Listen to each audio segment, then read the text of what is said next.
By the 1960s, the 707 ruled the air, but it didn't like short runways. Okay, we're not stopping as the emergency brakes. A different airliner would bring jet travel to the masses. I get to fly this airplane now! It's a good day! And open a whole new window on the world. The steeper the angle of bank, the more this airplane seems to like it.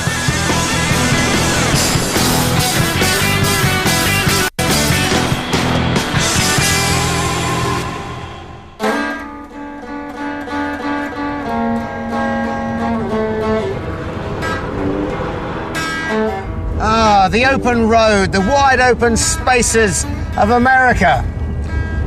This is 707 territory.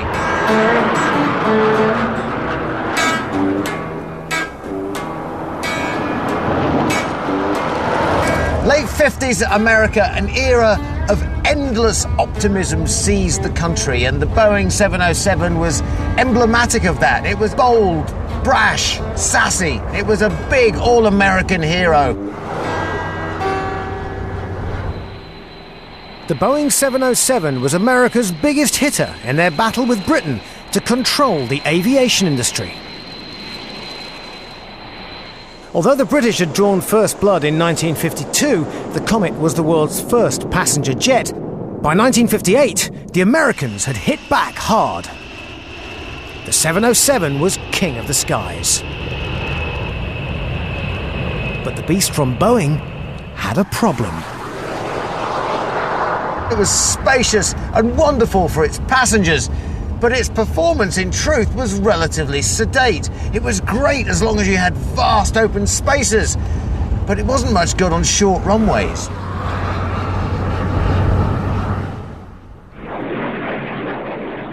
It's all because of the plane's wings. They were heavily swept back to make the plane aerodynamic at high speed. The downside was they didn't generate much lift at slow speeds. The 707 had to come in fast. And when you're a 100-ton bruiser of an airplane, you eat up masses of runway before coming to a stop. 3,000 meters to be precise. That's fine for big airports like New York or Los Angeles, but gives you a major problem if you want to land at a smaller city like San Diego. No pilot in his right mind would try to land this monster on a short runway. They'd have to be completely mad. Or maybe just slightly brilliant.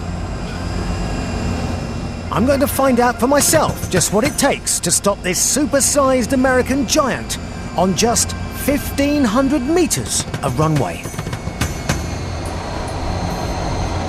And I'm straight in at the deep end. For a rookie 707 pilot like me, flying this thing is like stepping back in time. Okay, that noise is the big old clunky mechanical trim wheel. Trim fine-tunes the attitude of the aircraft. Modern planes do it automatically via the autopilot, but I haven't got one of those. Not tonight. This is a real man's aeroplane. When they built this thing, they figured that all the pilots that were going to be coming onto it had probably flown piston things. I don't know whether they thought that it would make them feel more at home if they had to have the biceps of Arnold Hammenegger. God blimey. Okay, here we go. 2,000 feet, and I'm visual with the runway. I'm going to be landing this aeroplane, and we are going to be stopping. Whether or not we stop with the landing gear actually still attached is another matter. And I've got a steaming great tailwind to make my life more difficult. So the airplane is going down this glide slope like a bat out of hell. Landing gear down. Cabin crew, seats for, landing. It's very turbulent. It's a very dark night, and there is a large body of water at the other end of the runway that we don't want to go into. So we shall just see what the aeroplane makes of it. I've got reverse thrust, I've got speed brakes, I've got toe brakes, and last of all, I've got the emergency brakes. The emergency brakes will probably blow all the tyres, but they will stop us. Get down! Not happy with this at all. It's very bumpy, indeed. It's very turbulent. There's the runway.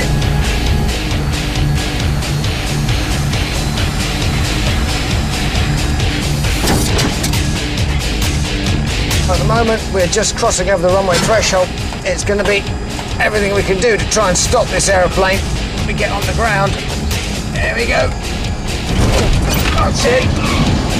Right. Come on then, come on. There's the brakes, there's the reverse, there's the speed brake. That's full reverse. And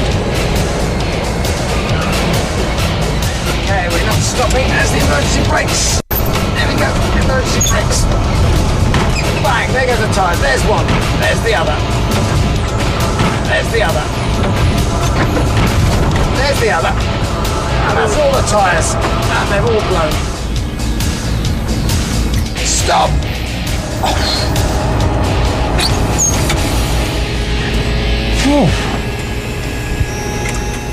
That was very good. We stopped. And we're not wet. But another 5 foot and we would be. 707 does not like short runways. Oh, come on, you didn't think they'd let me try that in a real plane, did you? It was only a simulator. Mind you, hope my chief pilot's not watching this.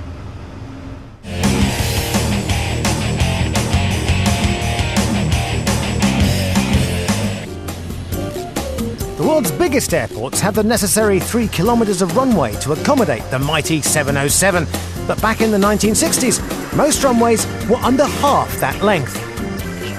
As a result, a whopping 20 years after jets first flew, the vast majority of flights were still being made in props. For passengers, this meant slow, bumpy journeys at Iron Maiden noise levels. For jet designers, opportunity knocked. What was needed, frankly, was something a bit more nippy, something that could scoot in and out of places that the American 707 couldn't get in and out of. Like the Cadillac, the 707 was great for long distance, but less than ideal for nipping to the shops and back. What was needed was something, well, frankly, a bit more European. Something, in other words, a bit like this. And the British thought they had the solution. OK, so the 707 was a better plane than their Comet, but the Brits wouldn't quit. They'd given their egos a dusting down and come up with something radically innovative to re-energise the British aviation industry. The Hawker Siddeley Trident. 3-engined airliner with all 3 engines on the tail. Really quite revolutionary. And the thinking behind putting the engines on the tail was that it was a much cleaner airframe because you didn't have these great big pods dangling in the wind. So the idea was it was more efficient, it would save fuel, it would be sleeker, and indeed with the extra power of the 3 engines, it would whiz you in and out of smaller airfields, which hitherto had been unable to get a jet service. On paper, the Trident had the world at its wings. But by the time it came off the assembly line, it would be hamstrung by one of the most stupid decisions in British aviation history. In the early 1960s, the world was waiting for many wonderful things to be invented. Viagra, Prozac for cats, VHS video, heavy metal music. The jet age had arrived, but so far only in places that could accommodate big, lumbering planes like the 707. The industry was desperate for a jet that could take off and land from short runways. In 1962, a new British plane took to the skies, the Trident. It was the great hope for the UK's aviation industry, and Tony Angus flew it in its heyday. There were so many things on it which were revolutionary, for want of a better word, that none of us, I don't think, ever got bored with the aeroplane. I don't ever remember a pilot saying, I got bored with that aeroplane, because it was so versatile. So as a pilot, what was it like to fly? Very good. It had this rather revolutionary control column. If you notice, it's hinged at the middle there. Right. So it was known as a ram's horn. Once you got used to the ram's horn, and you were aware of the fact that because it was a T-tail aeroplane, with the weight of the engines in the back, in other words, it was not a very good idea to go low and slow, where the aeroplane would get its tail down and couldn't get it up again. Apart from that, it was a delightful aeroplane to fly. The original Hawker-Siddeley design was for an aircraft with excellent short takeoff and landing capability, just what the industry was crying out for. But government-owned British European Airways, the main customer, had other ideas. They decided they didn't want powerful engines. They wanted tiny little engines because they operated mainly on great big long runways.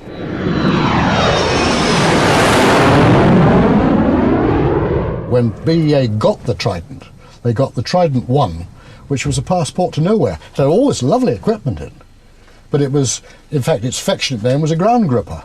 It was underpowered, and it only carried a very limited number of passengers. It had very little fuel, it didn't go very far. Jolly good for going to Paris and back. But there's other places other than Paris. To solve the problem with the lack of power, they decided to slap another engine on the tail. Yes, indeed, it had a takeoff engine in addition to the 3 engines it's got here and the auxiliary power unit. This made Trident the only 5-engined, 3-engined aeroplane in the world. But it was too late, didn't do any good. Commercial aviation had moved on.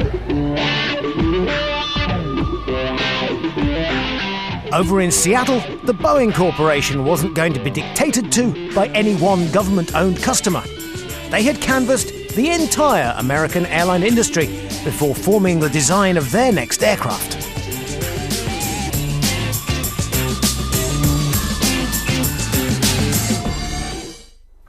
Boeing, of course, understood that most of the runways in the world were only 5,000 feet in length, and if they could build an aeroplane that could get in and out of them with a full passenger load and full fuel, they would double the market for jet transport aeroplanes overnight. They came up with this, the Boeing 727, a T-tail and 3 engines at the back. Strikingly similar, in fact, to a Hawker-Siddeley Trident.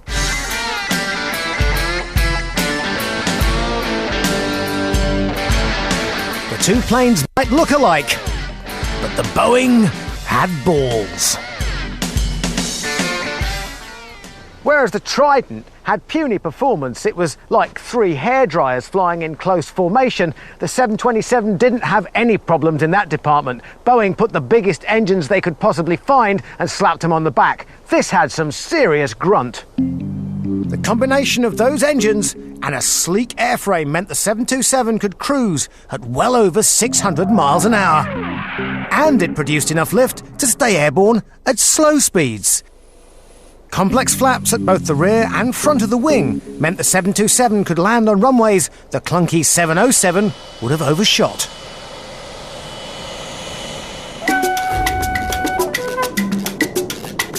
The 727 was aviation's missing link, and the airlines loved it. Boeing shifted 500 within the first 5 years of production. The plane carried just as many passengers as the 707, but could reach the parts of the world no other jet could reach.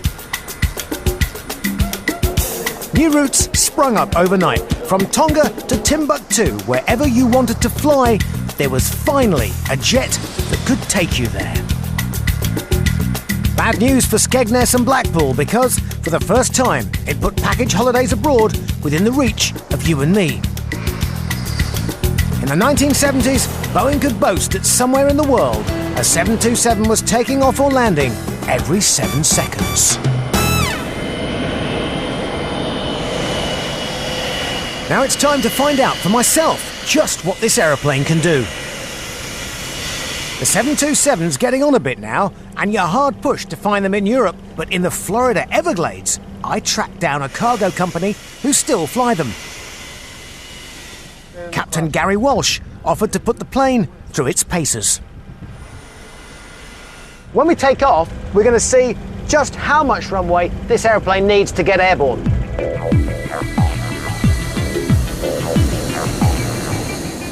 It was my first time in a 727 cockpit, and hearing those 3 Pratt & Whitney engines spooling up, I was itching to leave the ground.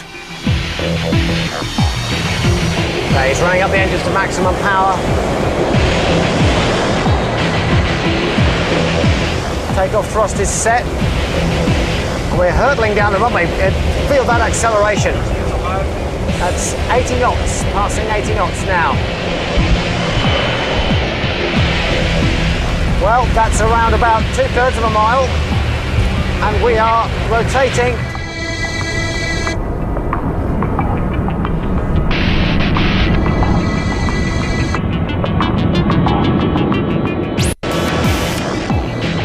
That's a mile of runway, that's 5,000 feet.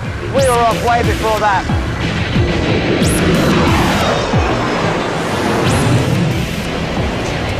And we're passing 500 feet now. We get an altitude alert, things climbing like a homesick angel.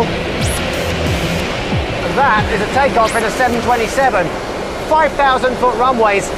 This thing was off it, leapt off like a scalded cat with about 4,000 feet, with 1,000 feet left to go. That's a pretty thrilling experience.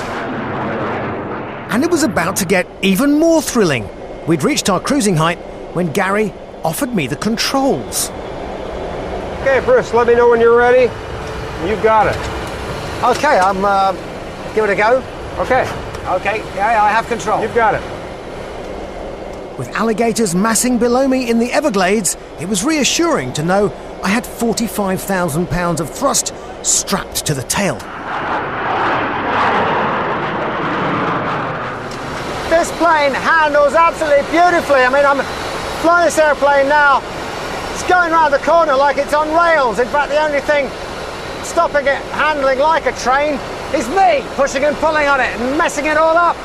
It's wonderful. What a heavenly aeroplane. Mr. Boeing does build them good. After my experience in the 707 simulator, getting behind the controls of a real 727 was like discovering power steering. You're a bucket of sweat doing this in the 707, but I don't think I'd like to do this in a 707. In about a 45-degree angle of bank here or thereabouts. In this aeroplane, you just have so much confidence. I'm just tickling the power a little bit. The steeper the angle of bank, the more this aeroplane seems to like it. It's, I wouldn't like to press the point and go much further, but really is a spectacularly balanced aeroplane. Can't talk to you too much, because I'm a bit busy flying it, but if I just turned around and had a massive, great Cheshire grin on my face, that's what it's like. See what I've done? I've got up 100 feet whilst I've been talking to you.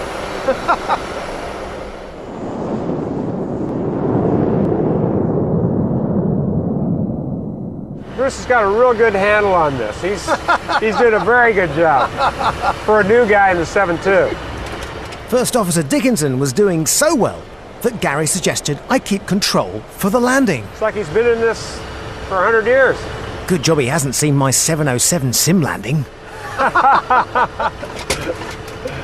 Okay, gear down. Gear down. And landing tip. Okay, so we're going to go with landing flap or just leave it at this? And we got landing flaps. Okay. Oh, this is a modern airplane. So having been at the controls for just 20 minutes, I'd been given the most difficult job of all, putting this beautiful bird back on terra firma.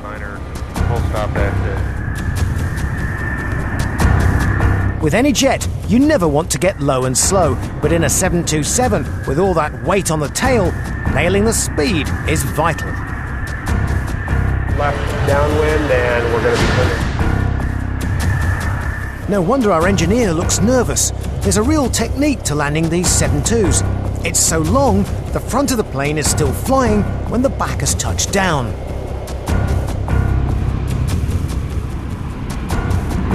First, you have to land the rear wheels, and then you gently fly the nose wheel down. Oh, gee, this is humiliating. He does a good job. Mission accomplished. That's idle thrust, idle reverse. Bring him right back up.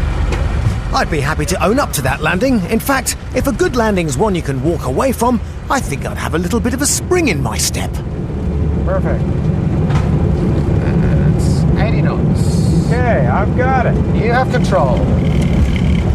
60 knots. And that is me losing my landing virginity on a 727. You know what? That airplane stopped. I never touched the brakes. I didn't even use them. That's how good this airplane is.